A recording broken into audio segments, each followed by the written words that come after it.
Long, long ago, there was a king who loved gold more than anything else in the whole world. He was given one wish by the gods, one wish. For one whole day, he could have anything he wanted. Almost without thinking, right away, he said, "I wish that whatever I touch with my hands shall turn to gold." The king could hardly wait to begin to touch things.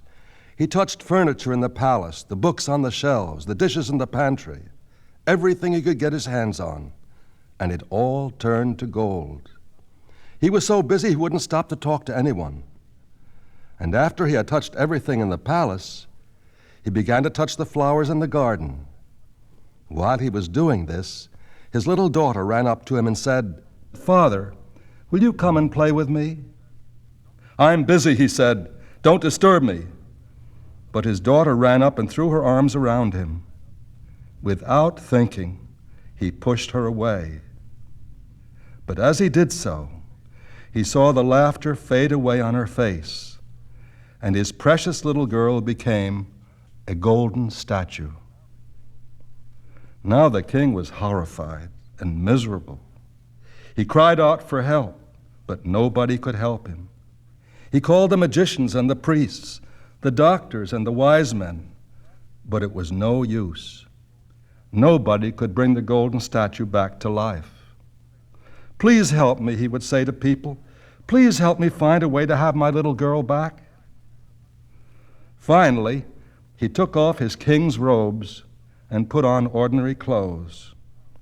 He walked out of the palace. But before he left, he put in his pocket one of the golden flowers from the garden. Then he began to travel over the earth to try to find help. Wherever he went, he asked, "Where can I find a way to touch things? The magic touch that will bring my little girl back to life."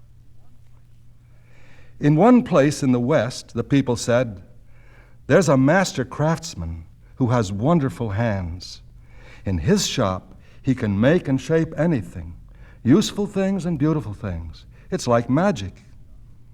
When he came to the shop, the craftsman said, "If you stay with me for a year and a day and work hard, I'll teach you everything I know." So the king put on work clothes and began to use a hammer and mallet, a chisel and a knife, and to work with wood and marble and metal, and shape all kinds of things, including flowers and animals and even human figures. When the time was up, the craftsman said, "Now you know everything I know. You have as much talent as I have. You can go now." So the king took the golden flower out of his pocket and unwrapped it and touched it with his hand. But the gold did not change. The king traveled on. In the east, the people said, "We know a man with a wonderful garden. Everything he touches comes to life. Seeds and plants, grasses and trees, even the earth itself seems to come to life. It's like magic." When the king came to this man, he found that he was brown with the sun and brown with the earth. And the man said, "I'll be glad to teach you everything I know, but you must stay a year and a day and work very hard."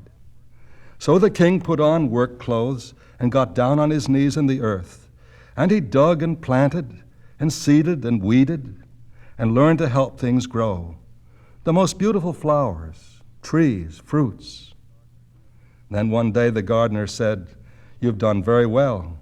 You have the hands of a true gardener, and you know all that I know."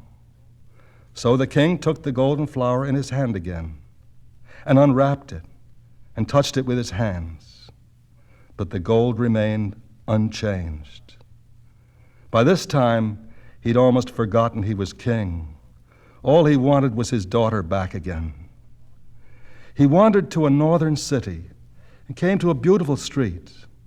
In the doorway of a wonderful, interesting house, a woman with a flowing cloak called out to him, "Will you help me? I have a very heavy basket. Will you carry it for me?" The tired king put the basket on his back and followed the woman down through the city.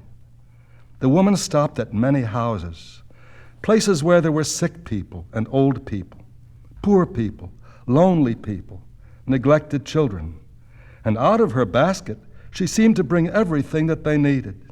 Food if they were hungry, clothing if they were cold, medicines if they were sick, books and toys to make them think of things and play with things and feel better. And to one little sick boy, she even brought a puppy dog, something he had asked for. At the end of a long day, the king was very tired. The woman thanked him and said, "Perhaps someday I can do something for you."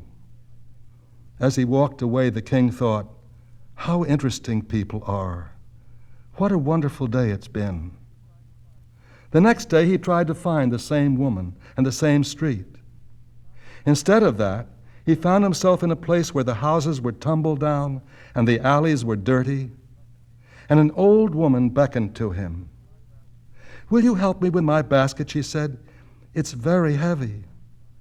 So he took the basket on his back and he followed her. This poor old woman had brought many good things for sick people and old people, for poor people and lonely people, and for neglected children. But this time, the king just didn't watch her and carry the basket for her. He felt so sorry. He felt that he wanted to help, so he changed the sheets on the beds for the sick people.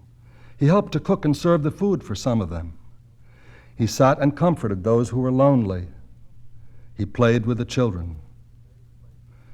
When the day was over, the old woman thanked him, and he said, "Don't thank me. I thank you.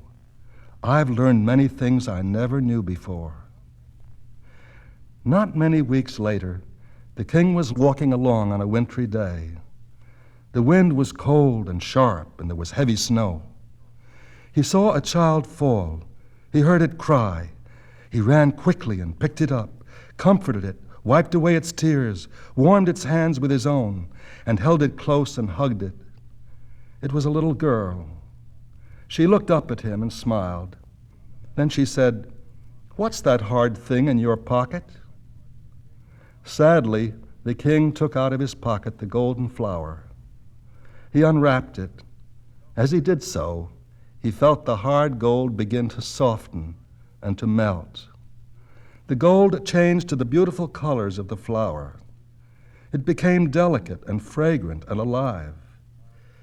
Now the king smiled with happiness. He kissed the child. He knew that he could go home and bring his little daughter back to life. At last, he had the magic touch.